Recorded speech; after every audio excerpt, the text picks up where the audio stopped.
All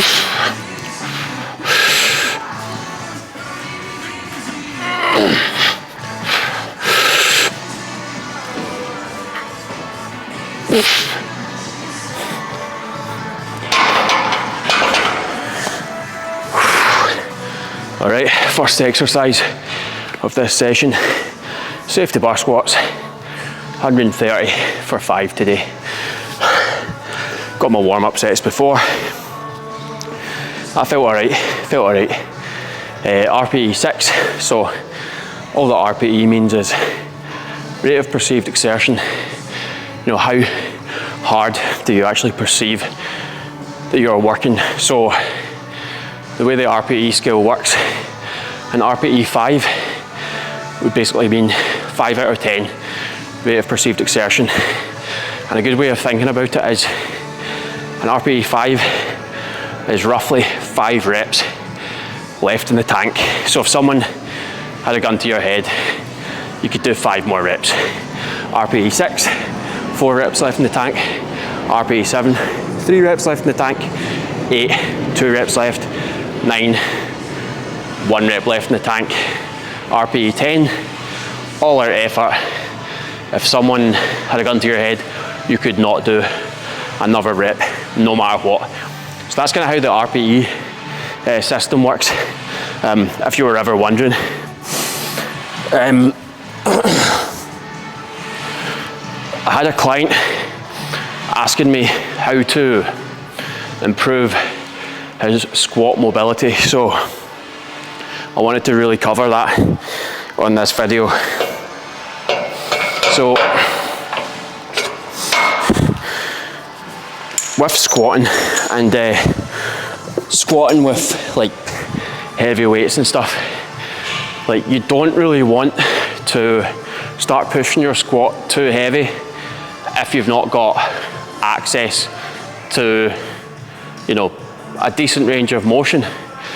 You know, like if you cannot get into like a deep squat hold without any weight on your back, like doing it with weight in your back is going to be extremely dangerous, and you're probably going to end up hurting yourself. So I like to think about it this way, like if you were to get injured, for example, like I've had it before where I've hurt my knee, like I've torn my MCL, and I had to build my squat back up from the ground up essentially. So the first thing you actually do when you get injured like that is you need to get access to that range of motion back. So you have to actually achieve that range of motion again. And like, even if you're not injured, you're just someone who's quite stiff and tight and you don't currently have access to that range of motion, you can kind of treat it in the same way by actually regressing the movement. So instead of going into your heavy back squats and just hoping for the best with your range of motion, you actually have to rebuild that range of motion. So this is a way you can do it to regress your squat and achieve full range of motion, is actually just use something to support some of your body weight. For example, you could just hold on to something like this, like a little safety bar. You could even hold on to anything to support your body weight. This takes some of the pressure off and will allow you to actually try out different ranges of motion. So let's say you're trying to squat and like that's about your maximum range of motion before you start to feel pain, stiffness, whatever. Take some weight off, take some resistance off by, you know, leaning on something, giving that some of your resistance, and then you can lower yourself into deeper ranges. You know, put as much weight on, counterweight on as you want, and you can start to lower yourself into deeper ranges. You know, I'm still putting a lot of weight through my hands, so I can actually sit very comfortably in that deep range of motion. And you can do reps of that, you know, just working at a range that you can access. So it might not be that deep. It might not be that deep to begin with, but you can just spend some time working in the range that you actually do have access to. And you don't have to do this at the gym. This can be something you can do at home. So just a couple of minutes a day, You know, you just hold onto the arm of a couch or something, or a chair, and just work at getting into those ranges. Spend a minute, you know, just playing around with it. And then, you know, once you actually get access to those deeper ranges, you can start to play, you can start to open up the hips, you know. And then over time, doing that couple of minutes a day, over a period of weeks, months, however long it takes, everyone's going to be a little bit different. You should be able to get access to a nice deep squat. You know, you're going to open up your hips and really gain access to that deep squat. And I think it's really important to have access to those deep ranges, you know, before, you know, overloading the bar too much. So that's a regression you can use to achieve like much better mobility with your squat.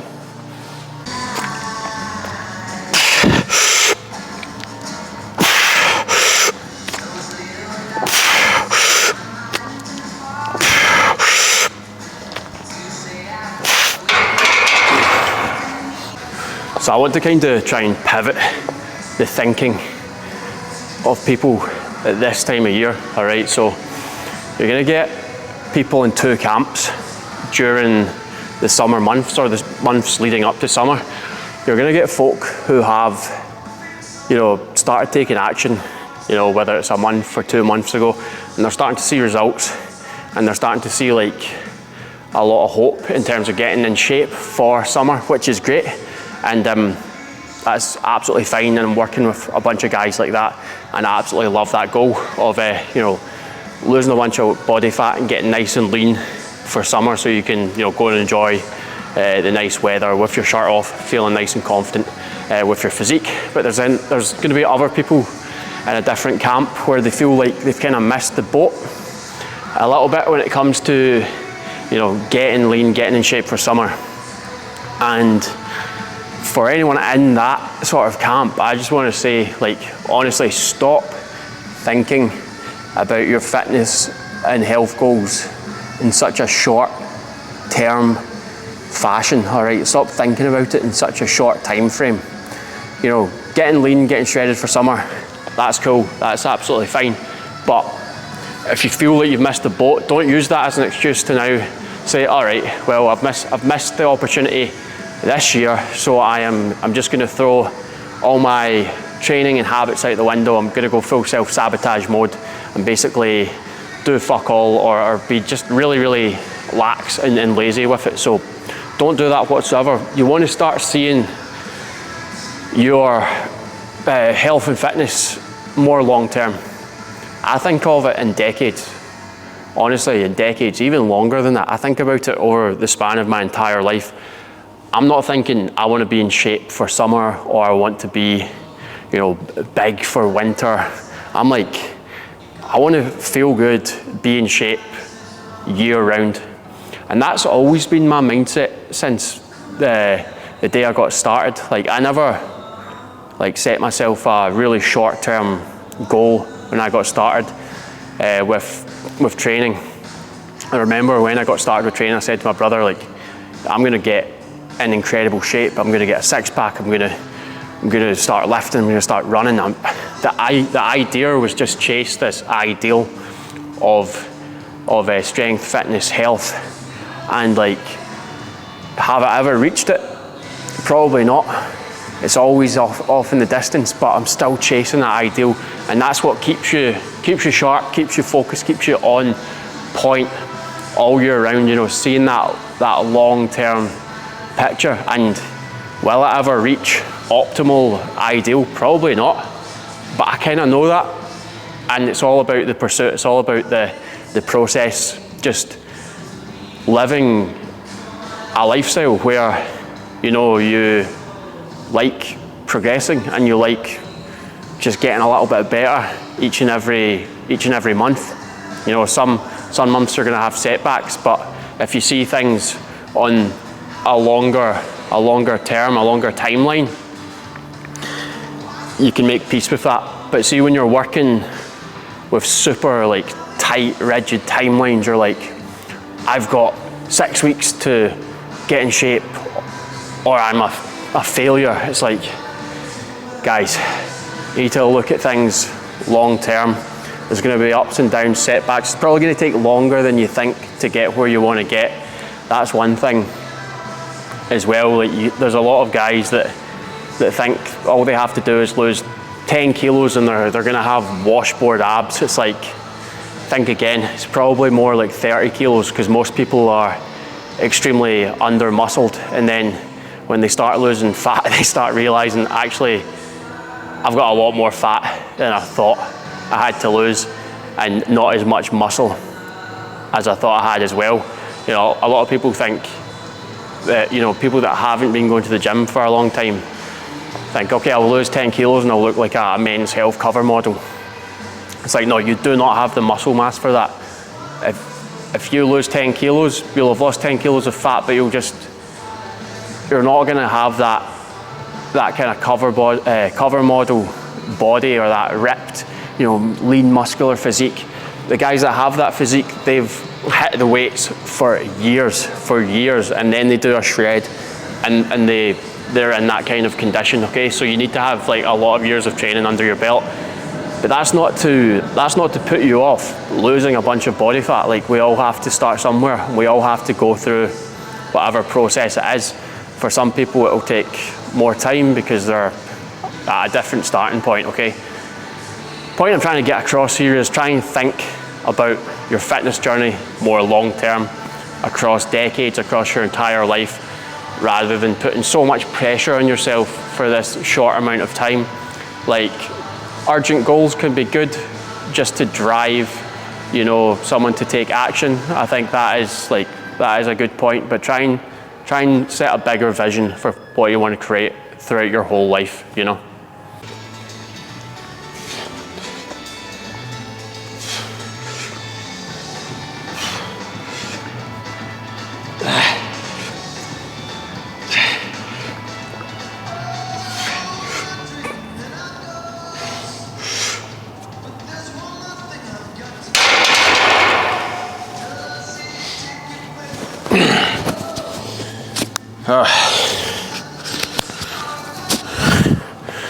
Incline press went pretty well, just 82.5 on the bar. While this shoulder gets back to 100%, we won't really be pushing it too much. So started this block at 80 for 8 reps, 3 sets, and then this week, small increment, 82.5 for 3 sets of 8. I think we'll hit that, no problem.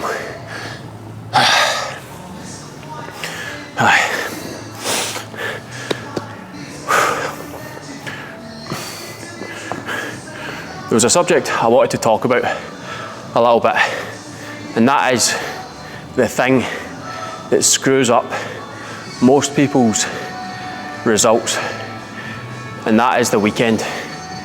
The weekend, okay? So a lot of people feel like they can absolutely smash Monday through Thursday, and then as soon as Friday, Saturday, Sunday comes, because their routine is like completely different at the weekend, the wheels just fall off, you know.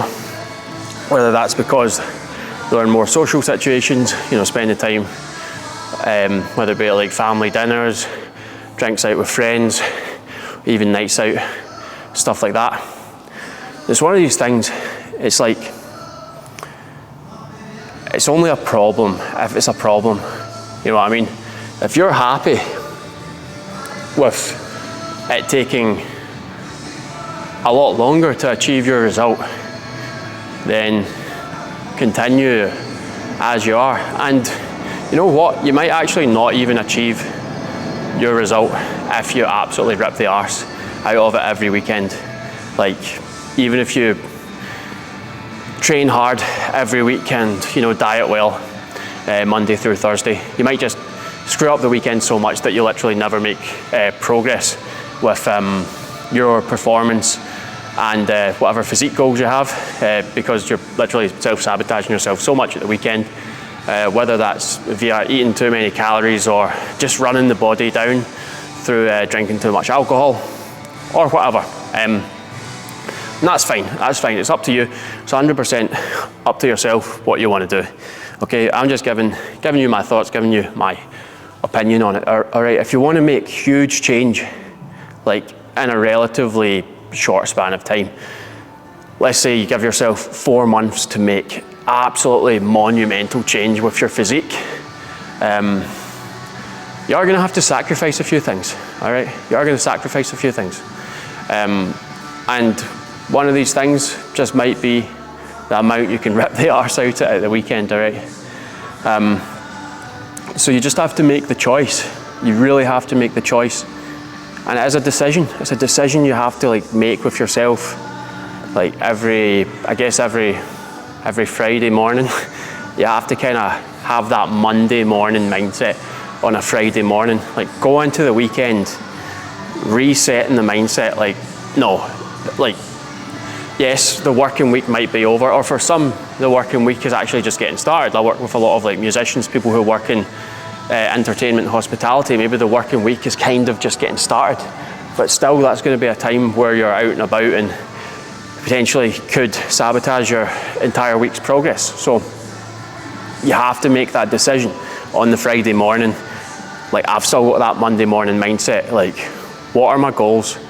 Let's pre-plan going into this weekend. Let's make this happen. Let's do this, you know. You actually have to tell yourself these things. You have to go in with that positive mindset that you're gonna smash it.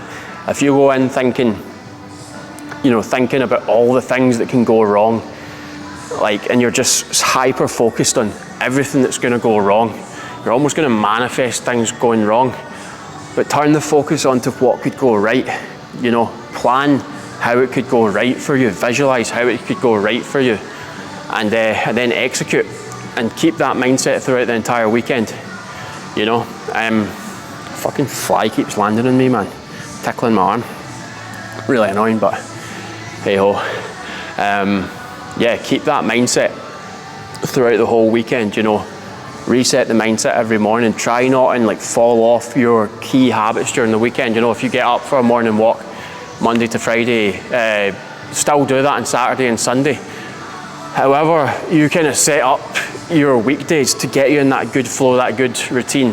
Do it at the weekends as well. Otherwise, you're gonna just slip into like whatever habits you've had for decades or for however long, whatever things you want to change. Like, you have to have that Monday morning mentality going into the weekend, all right? Day one mentality every day of your journey until you get your result. And then still fucking day one mentality, because it's a lifestyle you're creating. It's a lifestyle you're creating. It's not you get the result and then you just go backwards and fucking hate your life again, or hate your physique, hate your body, or whatever it is you're trying to change. Yeah. Moving on to the next exercise, got some dumbbell shoulder press on the bench. Gonna go for 3 sets of 10 with the 25 kilo dumbbells. Think we'll smash it. You know, had to pull back on this movement just with a few little grappling injuries. It was actually for a good couple of months there, I couldn't even get the dumbbells up because my bicep was absolutely gubbed from getting armbarred. Just came on really fast. I did tap, obviously, tapped in time, like before any real damage was done, but armbar just came on so fast, and yeah, it took months for that to heal. So I had to do like different movements, you know, where I didn't have to actually hoist the dumbbells up into position. So I was doing like a Viking press on the hack squat machine, for example. But yeah, let's get into this. Let's get into this.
first set of tricep extensions, nice and easy. 90 pounds probably for 12 reps. Gonna try and do that for all 3 sets, beating last week's score. Yeah, so here's something I had on my mind. How do you get out of a rut with your health and fitness? All right, so everyone from time to time is going to run into this issue where they just feel like, what is happening? What is the point? Like, I'm not getting anywhere with this, and I don't know how to, rekindle the spark. And yeah, it's going to happen to all of us. It's happened to me plenty of times. You'll go through these couple of weeks where you have a proper lull and you think, what am I doing this for, whatever. But when you have these moments, what I find it usually is some kind of mental burnout. All right, it's some kind of mental burnout, and that can be from aspects outside of your training and your health and fitness in general. Okay, could be stuff to do with work, could be stuff to do with your habits around sleep. It could be just generally how you're kind of managing your stress day to day. It could be environment. It could just be a bunch of different things. Like, you might need to just change up a few things in your life. Like, I always like to ask myself when I run into a bit of a mental block or a lull with motivation. I ask myself, am I doing these core 4 things on a daily basis?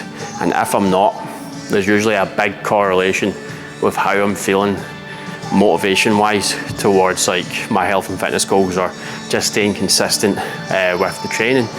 And yeah, the 4 things are: number 1, sleep.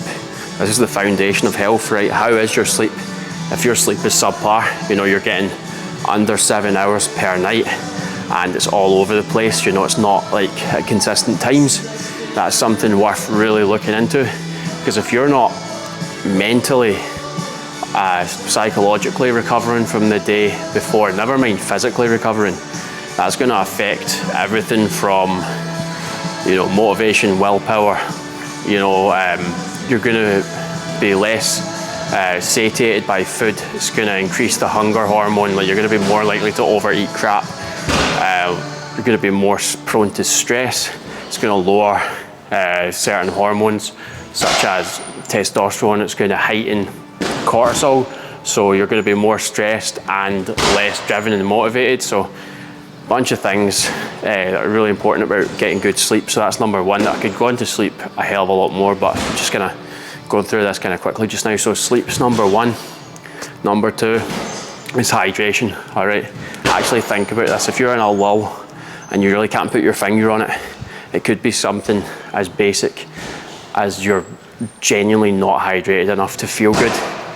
Even a slight dip in hydration, like a 1% dip in hydration, or should I say like being 1% dehydrated, can cause like quite significant changes in mental and physical performance. So make sure you're hydrated, you know what I mean? Like, when's the last time you actually tracked your water, like throughout the entire day?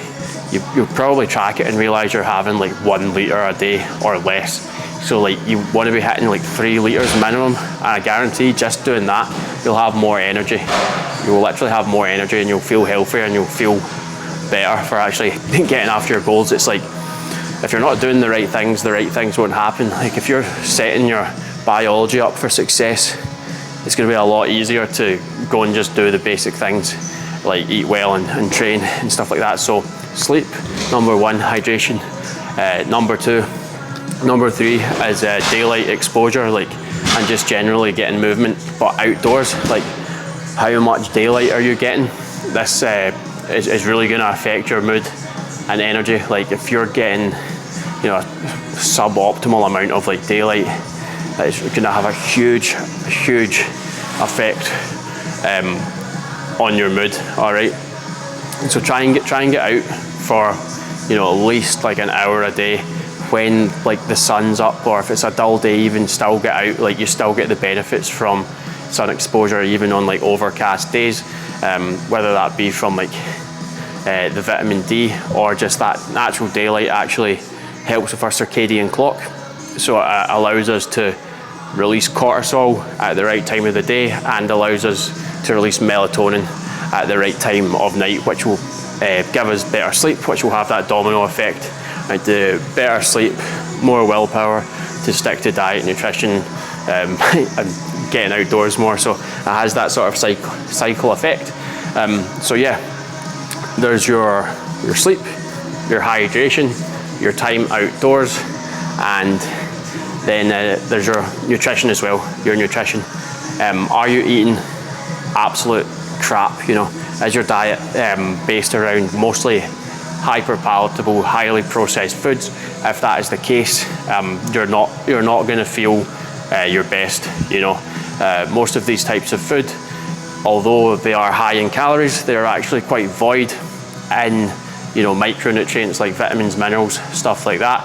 Sure, it might contain the macronutrients that you need, but you're kind of you're missing the point a little bit if you're not getting all the essential micronutrients. You know, your vitamins and minerals, you're not going to feel as good as you can. Your hormones aren't going to function as well. You're not going to have as much energy. Things are going to just be a little bit off. You might feel a little bit groggy and stuff like that. So yeah, also like the impact like poor quality hyperpalatable food can have on like gut health, which is very connected to the health of your brain. Like there's the gut brain axis, and there's a lot of research came out over the, you know, last few decades about the gut brain connection, how a healthy gut can like lead to a healthier mind. So eating more real foods that promote like a healthy